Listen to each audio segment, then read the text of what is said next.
अभी आपको बताएं, कैनेडियन नैयाद खातून के कत्ल का केस। इस्लामाबाद पुलिस ने सीनियर सहाफ़ी अयाज अमीर को गिरफ्तार कर लिया। पुलिस ने अयाज अमीर को तहकीकात के लिए थाना शहजाद टाउन मुंतकिल कर दिया है। आपको अपडेट कर रहे हैं इस अहम खबर के हवाले से। कैनेडियन नैयाद खातून के कत्ल का ये केस है और इस्लामाबाद पुलिस ने अब सीनियर सहाफ़ी अयाज अमीर को गिरफ्तार कर लिया है। पुलिस ने अयाज अमीर को तहकीकात के लिए थाना शहजाद टाउन मुंतकिल कर दिया है।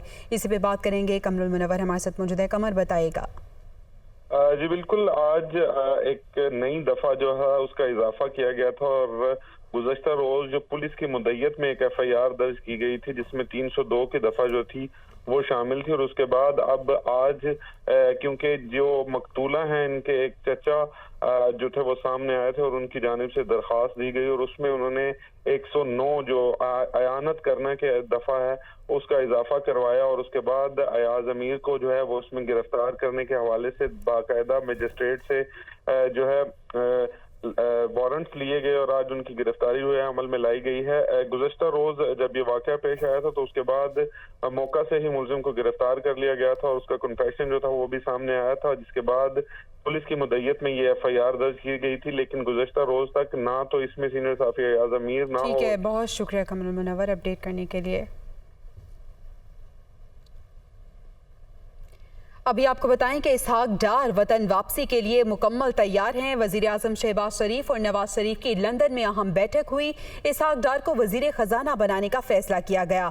अगले हफ्ते वो हल्फ उठाएंगे। इसहाक डार ने 28 सितंबर की टिकट कंफर्म कर ली है।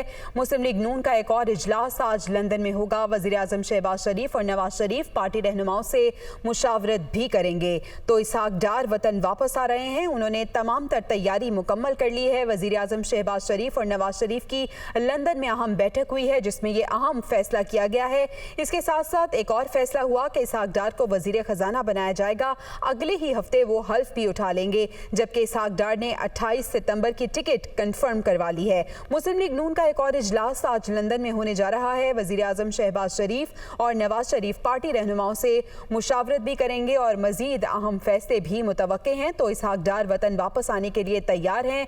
वजीर आजम शहबाज शरीफ और नवाज शरीफ की लंदन में अहम जो बैठक हुई है उसमें ये अहम फैसला किया गया है और इसहाक डार को वजीर खजाना बनाने का भी फैसला हुआ है। अगले हफ्ते वो इसका हल्फ उठा लेंगे। इसहाक डार ने 28 सितंबर की टिकट भी पक्की करवा ली है। मुस्लिम लीग नून का एक और इजलास आज लंदन में हो रहा है। वजीर आजम शहबाज शरीफ और नवाज शरीफ पार्टी रहनुमाओं से मजीद मुशावरत भी करेंगे। तो आज एक अहम मुलाकात हुई वजीर आजम शहबाज शरीफ और साबिक वजीर आजम नवाज शरीफ के दरमियान। इसहाक डार की वतन वापसी के लिए तमाम तर इकदाम कर लिए हैं। मजीद तफसीलात जान लेते हैं, हमारे साथ मौजूद हैं अजहर जावेद। अजहर, बताइएगा इस फैसले से मुतालिक। जी बिल्कुल, मुस्लिम लीग नून का एक अहम इजलास हुआ है लंदन में जिसमें वज़ीर आज़म शहबाज शरीफ, साबिक़ वज़ीर आज़म नवाज शरीफ और इसहाक डार शरीक थे। वज़ीर आज़म शहबाज शरीफ की रियासत पर होने वाले इस इजलास में बहुत सारे अहम फैसले उठा लिए गए जिसके मुताबिक इसहाक डार साहब अगले हफ्ते पाकिस्तान जाए और कभी इम्कान है कि वो वज़ीर आज़म शहबाज शरीफ के साथ आ सकते हैं। इसहाक डार को तो वज़ारत खजाना के साथ साथ मजीद अहम जिम्मेदारियां भी सौंपी जा रही हैं और इस हवाले से बहुत सारे मामला को तय कर लिया गया है। एक अहम इजलास मुस्लिम लीग नून का आज भी होने जा रहा है जिसमें शहबाज शरीफ, नवाज शरीफ और इसहाक डार के अलावा पाकिस्तान से दीगर रहनुमा भी शरीक होंगे। मुस्तक़बिल की सियासी हिकमत अमली तय की जाएगी और ये भी हमारे सोर्सेज बता रहे हैं कि साबिक़ वज़ीर आज़म नवाज शरीफ पाकिस्तान वापसी के हवाले से भी तफसीली तौर पर डिस्कस होगा। सोर्सेज ये भी बताते हैं कि इसहाक डार वतन वापस पहुंचते ही वज़ारत खजाना का हल्फ उठाएंगे और उसके बाद नवाज शरीफ की वतन वापसी के हवाले से भी वो जो उनके लीगल मैटर्स हैं उनको तरजीही बुनियादों पर देखेंगे। सुराय का कहना है कि मुस्लिम लीग नून ने यह फैसला किया है कि नवाज शरीफ की वतन वापसी पर उनके भरपूर इस्तकबाल किया जाएगा। इस्लामाबाद उतरने के बाद उन्हें लाहौर लेके जाया जाएगा जुलूस की शक्ल में और एक मुकम्मल सियासी कम बैक होगा। जो मुस्लिम लीग नून के अहम जो मामलात हैं उसमें यह है कि अब मुजाहमत की जाएगी और जो इमरान खान है तहरीक इंसाफ के रहनुमा चेयरमैन उनके किसी भी किस्म के इश्तियाली बयानात का भी भरपूर मुकाबला किया जाएगा। लॉन्ग मार्च अगर इन्होंने अनाउंस किया तो उसको भी भरपूर तरीके से निपटा जाएगा। इसके अलावा जो मुस्लिम लीग नून के कायद हैं नवाज शरीफ, उन्होंने भी वाज़ेह हिदायत दी है कि अवामी राब्ता मुहिम शुरू की जाए और जो मुस्लिम लीग नून की जो सियासी पसपाई थी, जो उनको नुकसान हुआ, उसे ओवरकम करने के लिए अगले 2 से 3 महीनों में कोशिश की जाएगी। इसके अलावा इसहाक डार साहब जो हैं उनको माईशत की बहाली का अहम टास्क दिया गया है। आज वज़ीर आज़म शहबाज शरीफ और नवाज शरीफ ने उनसे तफसीली गुफ्तगू की और उन्हें आइंदा से रोड मैप अगले चंद दिनों में वाज़े करने की हदायत की हैं। जब इस सिलसिले में इसहाक डार साहब मुलाकात करके निकले तो उन्होंने मीडिया से गुफ्तगू करते हुए भी यही कहा कि वो पाकिस्तान वतन वापस जा रहे हैं और उनकी टिकट बुक को कंफर्म है। जब उनसे पूछा गया कि क्या वो शहबाज शरीफ साहब वज़ीर आज़म के साथ जा सकते हैं तो उन्होंने कहा कि इसका फैसला कल होगा। ठीक है, बहुत शुक्रिया अजहर जावेद, आपने अपडेट किया। अक़वाम मुत्तहिदा में तकरीर का बुनियादी मकसद दुनिया को खबरदार करना था कि इंसानियत की नज़र किस चीज़ पर है। पाकिस्तान को मौसमियाती आफत का सामना है। अपने ट्विटर पैगाम में वज़ीर आज़म का कहना था कि अक़वाम मुत्तहिदा की जनरल असम्बली में की गई तकरीर में खारजा पॉलिसी के लिए अहम मसाइल पर पाकिस्तान का मौक़िफ़ दुनिया के सामने रखा। आलमी हिद्दत पर फौरी इक़दामात ना हुए तो दूसरे ममालिक भी लपेट में आ सकते हैं। आलमी रहनुमाओं का रद्द-ए-अमल सिर्फ कैमरों तक महदूद ना हो बल्कि इंसानियत के लिए हमदर्दी और तशवीश पर मुनहसर होना चाहिए। हमसायों के साथ अच्छे ताल्लुकात चाहते हैं। भारत को अगस्त 2019 के इक़दामात को तब्दील करना होगा। वफाकी वज़ीर दाखिला राना सनाउल्लाह का कहना है कि इमरान खान की मुल्क दुश्मन पॉलिसीज़ की वजह से IMF से मुआहदे में ताख़ीर हुई। महंगाई PTI दौर में शुरू हुई। मुल्क को नाजुक हालात से निकालने के लिए मुश्किल फैसले किए गए जिसकी वजह से महंगाई को कंट्रोल ना कर सके। रियासत को बचाने के लिए सियासत को कुर्बान किया। किसी को इस्लामाबाद पर चढ़ाई नहीं करने देंगे। वो लाहौर में प्रेस कॉन्फ्रेंस कर रहे थे। PTI हुकूमत में थी, महंगाई हो रही थी, कीमतें बढ़ रही थी और उसका इल्ज़ाम जो है वो उस वक्त की हुकूमत पे था और उसके बेनिफिशरी जो है वो हम थे। IMF का मुआहदा जो है उसमें थोड़ी दिक्कत भी पेश आई और थोड़ी देर भी लगी और उसकी वजह जो है ये इमरान खान की मुल्क दुश्मनी पे मबनी जो है वो पॉलिसीज़ थी। रियासत मुल्क और कौम का सोचा, अपनी ज़ाती सियासत का नहीं सोचा और हमने मुल्क को, कौम को जो है वो उस मुश्किल हालत से निकालने के लिए हमने मुश्किल फ़ैसले किए। उन मुश्किल फ़ैसलों की वजह से महंगाई हुई।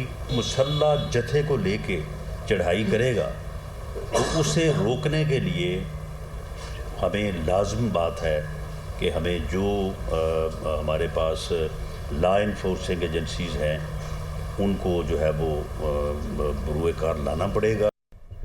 चेयरमैन PTI इमरान खान ने कहा है कि मुल्क सैलाब में डूबा है। वज़ीर आज़म मुतासरीन की दादरसी की बजाय बैरूनी दौरों में मसरूफ़ हैं।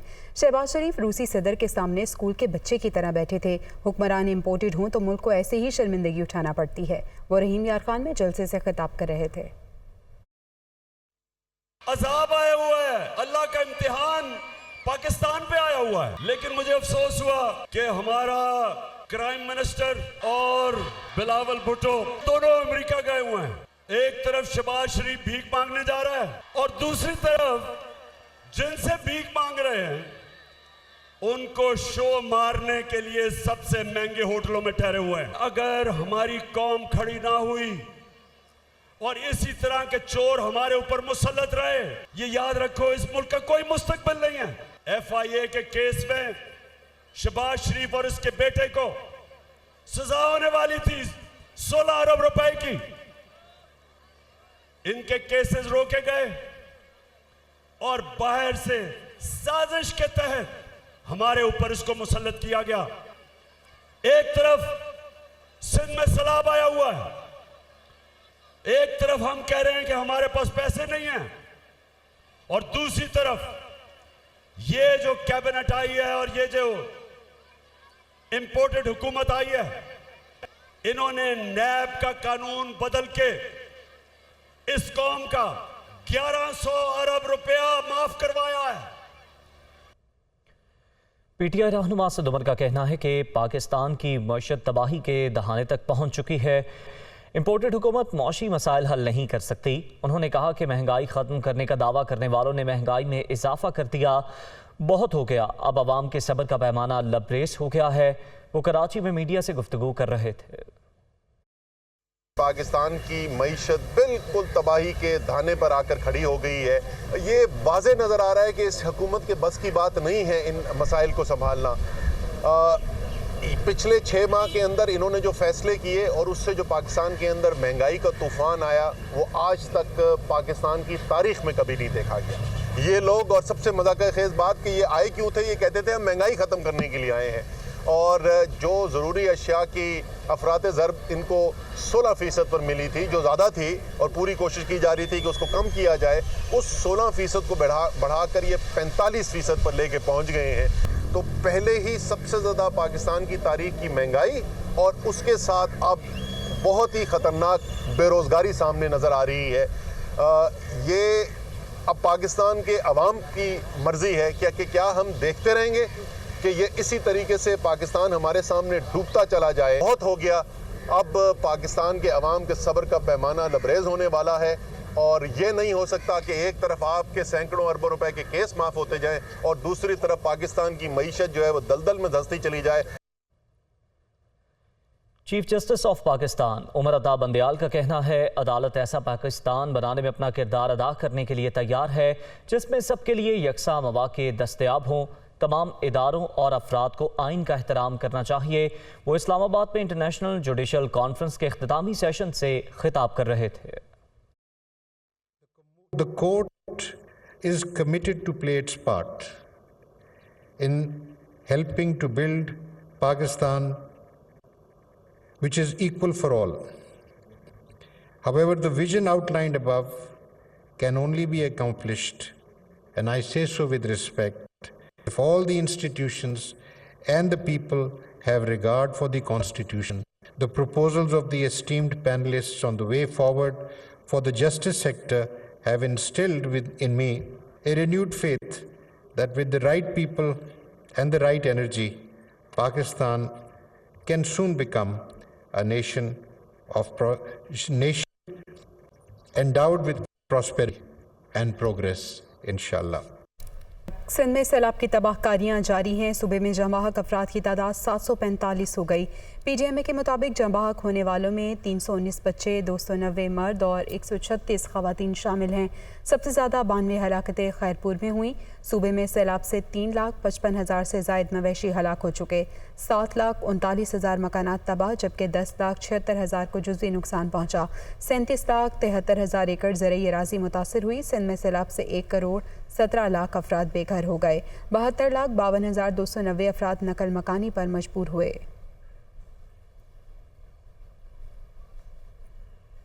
वज़ीर आला सिंध ने कहा है कि सैलाब से तबाही के बाद 18 लाख रोज़गार के मौक़े कम हो जाएंगे। गुर्बत में 5% तक इजाफा हो सकता है। मुराद अली शाह से world bank south Asia region के नायब सदर की सरबराही में वफ़द ने मुलाकात की। वज़ीर आला सिंध ने सूबे में सैलाब से होने वाली तबाहकारियों से मुतालिक आगाह किया। मुराद अली शाह का कहना था कि सर्विस और ज़रई सेक्टर को 30% नुकसान पहुँचा। 37 लाख एकड़ अराज़ी से ज़ायद पर खड़ी फसलें तबाह हुई। नायब सदर मार्टिन रीजन ने कहा कि इतनी बड़ी तबाही की कोई मिसाल नहीं मिलती। गंदम की फसल उगाने का मनसूबा वज़ीर आला सिंध की मौशी दानिशमंदी है।